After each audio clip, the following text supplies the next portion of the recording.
Alléluia. Alléluia. Oui, je bénirai l'Éternel en tout temps, et sa louange sera toujours dans ma bouche. Frères et sœurs bien-aimés, amis de partout, très chers collègues dans la vie du Seigneur, et sont encore pour nous un plaisir immense le fait que nous gagnions l'opportunité pour que nous capables ensemble et nous profitons de l'occasion pour vous saluer de la façon la plus fraternelle et la plus chaleureuse dans l'amour de notre Seigneur et Sauveur Jésus-Christ. Nous espérons que, eh bien, le petit temps que nous avons fait nos pattes ensemble, eh bien, on te porte très bien, on te passe un très bon week-end, et le Seigneur permet que nous sommes capables de venir démarrer ce maintenant, et en pleine forme, nous bénissons pour ça. C'est vrai, nous connaissons autant de fois que nous avons encore ça, nous sommes toujours sujets à certaines difficultés avec des malaises, mais nous sommes capables de continuer à crier autant de fois que nous avons respiré, et Ebenezer, jusqu'ici, l'Éternel nous a secourus. Nous sommes capables de continuer à crier, même avec le prophète Jérémie dans la Lamentation, oui, les bontés de l'Éternel ne sont pas épuisées, ses compassions ne sont pas à leur terme, elles se renouvellent chaque matin. Donc, nous invitons capables de rejoindre nous dans quelques mots de prière, avant même que nous allions et direct dans la méditation de la parole de Dieu. Céleste Père, au nom de Jésus-Christ, nous présentons devant ton nom, devant Majesté bénie, nous voulons dire merci. Merci pour fidélité, merci pour compassion, merci pour l'opportunité qu'on nous a respiré encore, Père tendre secourable. Nous présentons devant avec humilité de cœur pour nous demander pardon pour péché nous, pour toute négligence nous, pour tout comportement, Seigneur Dieu, que nous te gagnons, qui n'est pas digne de nous-mêmes, qui n'est pas témoigné au royaume ou en Seigneur. Nous demandons capables de laver, nous purifier, nous sanctifier. Nous avons ça, bon Dieu, nous remettre devant activité ça, et côté que nous toujours venir pour que nous soyons capables de méditer sur ta parole, nous demandons capables de nous les directives nécessaires, et une intelligence qui est renouvelée pour que nous soyons capables de discerner, eh bien, volonté à travers parole, à travers la méditation, et obéir également, Seigneur. Je me lever devant chaque ami, chaque frère et soeur, chaque collègue qui l'a déjà, mon Dieu, qui préparé pour cet exercice tant important. Avec nous, et c'est par Jésus-Christ que nous te prions. Amen. Oui, je bénirai l'Éternel en tout temps, et sa louange sera toujours dans ma bouche. Nous avons un excellent week-end par la grâce de Dieu, parce que nous connaissons, et traditionnellement, et chaque époque semaine sainte, et bien toujours démarrer avec ça le dimanche des palmes, dimanche rameau, et pour nous connaissons tradition et biblique que liée et qui annonçait et la rentrée triomphale de Jésus-Christ comme étant le roi, et bien à Jérusalem. Et c'est vraiment des moments côté que pour nous rappeler nous toute histoire ça yo, grand moment ça yo, grand événement ça yo qui est arrivé. Et hier nous avons une chance pour que nous soyons capables eh bien adorer le Seigneur, participer dans l'école du dimanche et également prêcher la parole de Dieu et tendre également parole bon Dieu par d'autres orateurs pendant la journée hier là, pendant le week-end là. Donc Dieu soit loué, tout a été bien. Eh bien nous souhaitons tout le monde bonne semaine sainte. Ou même qui, eh bien, gagne des activités spirituelles pour entreprendre, nous souhaitons que le Seigneur est capable d'aider dans tout ça que vous va gagner pour faire. Jusqu'à ce que nous arrivions dans dimanche, qui va dernier dimanche, eh bien, dans le mois de mars là, dimanche 31, qui c'est la Pâque. Donc, nous souhaitons tout le monde déjà bonne saison de Pâques. Pour nous continuer avec une série d'activités, non, mes frères et sœurs bien-aimés, il était important pour nous capables de retourner dans Matthieu chapitre 14, les versets 22 à 30 et 35 qui ont comme ça. Oui. Donc, nous allons aller garder le texte ça, et comme ça pour nous capables de voir certaines vérités incontournables qu'il a donné. On a arrivé dans le verset 33. Et Matthieu chapitre 22, et verset 33. Et Matthieu chapitre 14, verset 22 à 33. Excusez-moi pour, eh bien, manquement. Eh bien, de quoi il en est question? Pas oublier que nous borner à partir de mandat ça que le Seigneur va nous aller faire de toutes les nations des disciples. Et ces disciples-là, nous devons enseigner suite dans la parole du Seigneur, dans les enseignements de Jésus-Christ. Tout ça qui va refléter les enseignements de Jésus-Christ, qui est assemblé avec les rudiments des hommes, que Jésus-Christ peut parler de ça dans Matthieu chapitre 15, là, le chapitre suivant, et rudiments des hommes, la tradition des hommes, ça y est pas pour nous. Nous qu'à toujours apprendre, nous qu'à toujours fait connaissance de nous-mêmes. Mais nous pas capables de comprendre que ça n'a aucun rapport avec le salut de l'âme que Jésus-Christ vient offrir. Le salut que nous recherchons, ou bien que nous attendons, ou bien que nous gagnons, eh bien nous joignons qu'à travers la parole de Dieu, parce que la Bible nous dit que c'est par la grâce que vous êtes sauvés, par le moyen de la foi. Et l'apôtre Jean va dire, eh bien, il est venu chez les siens et les siens ne l'ont pas reçu, mais à tous ceux qui l'ont reçu, à ceux qui croient en son nom, elle a donné le pouvoir de devenir enfants de Dieu. Nous devons être esclaves des enseignements et des messages de Jésus-Christ. Eh bien, et dans l'enseignement que nous joignons dans la marche de Jésus-Christ sur les eaux et de la mer, et il sera ça à côté que la Bible dit que le Seigneur, eh bien, il était obligé disciples pour te monter dans le bac là et pour être capable d'aller tenir et peut-être et aller pour prendre le vent et pour être capable de sortir, démarquer de foule là tout, pour foule là être capable d'aller à faire autre chose. Lui-même après que le défi nous croyait, la Bible dit que il montait son montagne à l'écart pour la prière. Et nous vraiment mettre là, il était toujours en vie de prière. Et si nous-mêmes, en tant que disciples, nous voulons faire succès, nous voulons avancer, c'est vrai que nous manque de temps, mais et tout ça que nous avons besoin de réaliser, il nous faut un peu de sacrifice. Donc, si le Seigneur, le Maître, il était toujours vaqué à la prière, nous autres, également, ses disciples, nous devons suivre lui, eh bien, pas à pas. Eh bien, la Bible dit que pendant que le Seigneur a la prière, alors que les disciples en pleine mer, il y a un vent qui levait, la mer l'a agité. Ça montre nous toute distance que nous apprenons avec le Seigneur, eh bien, il y a des conséquences dans la vie. Ça, c'est une leçon que nous devons tirer. Toute distance que nous avons gagnée dans la vie spirituelle avec le Seigneur, il a profité de lui-même pour être capable de faire un vase sur nous et qu'on s'en vienne causer des dégâts. Donc, il a la veillé, la rôdé autour de nous comme un lion rugissant et la chercher qui est, l'y joindre pour le capable de dévorer. Deuxièmement, la Bible dit que, alors que pendant que vent lui-même, eh bien, levé tempête là, disciples en difficulté, et le Seigneur lui a marché à le rencontrer. Hein? C'est pas nager, la nager, hein? Mais c'est marcher, la marcher. Et mettre la marcher sous de l'eau.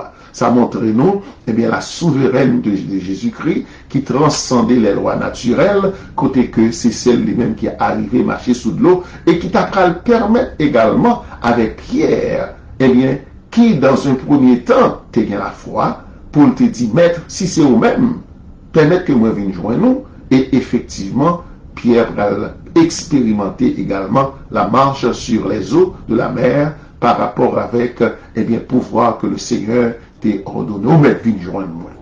Ou mettre vienne joindre moi. Et la Bible fait comprendre, lorsque monsieur tombé à crier, le Seigneur t'a fait ça, il dit, n'ayez pas peur, c'est moi. Donc, dans ces circonstances difficiles, nous, mes frères et sœurs, le Seigneur est toujours présent. Il n'est jamais absent. Il n'est jamais absent. Car il est écrit dans le psaume 121, celui qui garde Israël, il ne sommeille ni ne dort.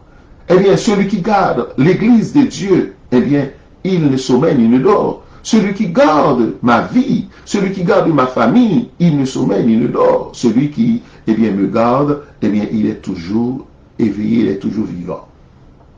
Donc, là, il me fait comprendre que le Seigneur lui arrivait et pour dire, rassurez-vous, c'est moi, n'ayez pas peur. Ça, c'est le verset 27. Et c'est là, Pierre Tabral dit, si c'est vous-même, Seigneur, ordonne que nous venions joindre, non. Et puis Jésus dit, vous m'êtes venu. Vous m'êtes venu joindre moi. Et Pierre Tabral fait cette belle expérience. Mais la grande leçon, mes frères et sœurs, que nous prenons pour que nous soyons capables d'apprendre à travers ce texte, nous joignons, écoutez bien, lorsque le Seigneur fit longer main, by monsieur, la Pierre, qui t'a descendu dans de l'eau, parce qu'il était commencé à peindre et inquiété par rapport avec vent qui continue à courir, à vanter. Donc, l'Ibral commence à faire fond, et la Bible dit que l'il criait, et le Seigneur longeait la même à lui, pour le capable de retirer. Mais dans le verset 31, aussitôt Jésus étendit la main, homme de peu de foi, pourquoi as-tu douté? Le doute, mes frères et sœurs, c'est l'ennemi numéro 1 de la foi. Donc, vous devez faire tout ça qui dépend de vous pour gommer contre tout esprit de doute. Car le doute, il vient du diable. Et chaque fois que le doute la joue un terrain dans la vie, nous, il pas fait l'autre bagage qui mettait nous en retard. Que plonger nous, puis fond un problème que nous hier.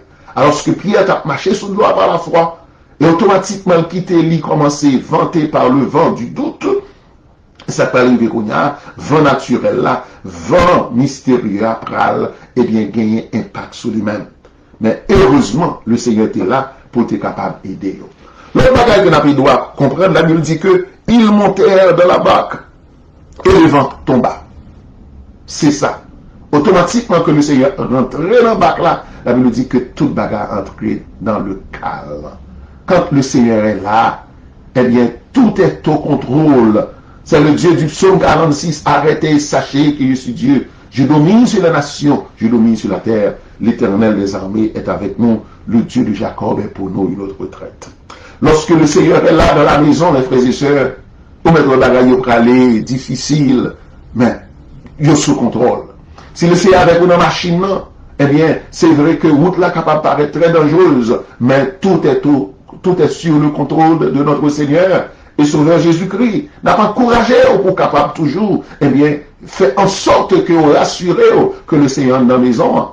Dans le psaume 124, il dit ça, si c'est pas l'Éternel qui a protégé nous, eh bien, monde qui a protégé nous en vain, c'est pas l'Éternel qui a sécurisé les maisons, c'est pas le Seigneur qui a protégé ville là, ville ça son ville qui livrait avec, eh bien, diable, pas gagné secours lui-même. Dans le verset qui suit, ceux qui étaient dans la barque se prosternèrent devant Jésus et dirent, tu es véritablement le Fils de Dieu. Alléluia. Se prosterner, ça veut dire descendre pour adorer le Seigneur et l'adorer. Non seulement que prosterner, mais ils adorer lui. Et pas oublier, non seulement que les disciples ont fait acte là, parce que pas oublier, ce sont des juifs, ils connaissent que pas qu'à adorer d'autres dieux que le vrai Dieu. Si ils descendent devant Jésus-Christ pour adorer, c'est parce qu'ils ont réalisé à travers ce miracle que le Seigneur fait, il est effectivement, ça on va le dire, puis devant là, que tu es effectivement le Fils de Dieu, le véritable Fils de Dieu. Qu'on y reste à savoir, mes frères et sœurs, qui ça veut dire exactement, tu es véritablement le Fils de Dieu. Eh bien, l'apôtre Jean, pour nous, ils ont une réponse en 1 Jean chapitre 5, le verset 20, mais ça qu'il dit non. 1 Jean chapitre 5, le verset 20. Il dit, nous savons aussi que le Fils de Dieu est venu. Ok? Et qu'il nous a donné l'intelligence pour connaître celui qui est le véritable. Et nous sommes dans le véritable en son Fils Jésus-Christ. Il a dit, c'est lui le Dieu véritable et la vie éternelle. Donc voilà encore un enseignement que moi avec nous chita soli, que Jésus-Christ est véritablement le Fils de Dieu. Et être le Fils de Dieu, le terme Fils de Dieu, veut dire c'est le Dieu eh bien lui-même. C'est l'image de Dieu, c'est la représentation exacte de Dieu. Donc Jésus-Christ, eh bien c'est ça l'incarnation. Dieu, c'était homme pour capable accomplir le plan de salut pour l'humanité. À travers ce grand miracle que Jésus-Christ fait, eh bien ça t'a montré, confirmé à ses disciples que Jésus-Christ était effectivement le Fils véritable de Dieu, en ce sens que Jésus-Christ était effectivement le Dieu, le Créateur. C'est lui qui domine sur toutes choses. Et c'est lui l'auteur de la vie et la vie éternelle. Donc, et ça fait l'apôtre Jean Paul dit, nous sommes dans le véritable et la vie éternelle. Il n'y a pas de vie en dehors de Jésus-Christ, parce que Jésus-Christ est l'auteur de la vie Il est le Créateur, il est le Dieu souverain, il est l'alpha et l'oméga, il est le Seigneur des seigneurs et il est digne de notre adoration. Ça fait, lorsque les disciples descendent, il n'y a pas adoré le Seigneur, Jésus-Christ a dit, non, pas fait ça. Alors que nous voyons que Jean, l'apôtre Jean, lorsqu'il vient dans le ciel là, lorsqu'il finit un paquet de bagages, et puis là, il la prosterner devant Jean, Jean a dit, non, ne faites pas ça. Moi, c'est compagnon de genoux. Un des monde qui méritait adoration, c'est l'agneau qui a été immolé. Il est digne de recevoir la louange, l'honneur, l'adoration, la puissance, l'autorité. Eh bien, toute bagaille, c'est à lui-même que revient. Mais nous autres, nous ne sommes que ses serviteurs. Alléluia. Donc, mes frères et sœurs, et le miracle, eh bien, de la marche sur les eaux, eh bien, nous tout enseignement ça yo. Premièrement, dans l'humanité, nous sommes toujours sujets à des faiblesses. Malgré des fois, nous sommes très fermes dans la foi, mais qu'à toujours gagné mauvais vent lorsque nous, eh bien, regarder à droite, nous regarder à gauche. Et ça fait la Bible inviter nous pour ne pas regarder ni à droite, ni à gauche, mais pour nous rester avec Dieu, nous fixer sur le Seigneur. Et croire que même si bagaille est difficile, mais Dieu est là. Et lorsque le Seigneur n'embarque là avec nous, nous pas besoin de peur toute bagarre rentrer dans le calme. Et ça que mérité, c'est pour nous adorer, parce qu'il est effectivement le Dieu véritable et la vie éternelle. Nous souhaitons passer une très bonne journée, une très bonne semaine, une très bonne fin de journée, tout dépend de leur corps de nous. Et toutefois qu'on apprécie, eh bien, travail ça, n'a demandé capable de continuer, si vous pouvez aborder ensemble avec nous, abonner et faire des commentaires, ban nous like là, et puis partager également avec vos contacts, et comme ça capable de permettre que nous allions de l'avant. Pas oublier que, et le mois de juin, et selon l'administration et l'administrateur de Chanel ça, eh bien, on va lancer un concours à partir de toute rubrique cabine journaux, et comme ça, pour gagner à la fin de l'année et des questions qui pourraient poser sur ça qu'on t'attendait, sur ça qu'on t'a gardé, et le monde qui répond, capable de gagner des primes, eh bien, très considérables. Nous souhaitons encore bonne journée, et si le Seigneur prête nous la vie, demain, si Dieu veut, dans le même ça, on va encore, on va attendre encore pour l'autre, eh bien, méditation. Alléluia. C'est des amours frères, pasteur Christophe. Bye bye.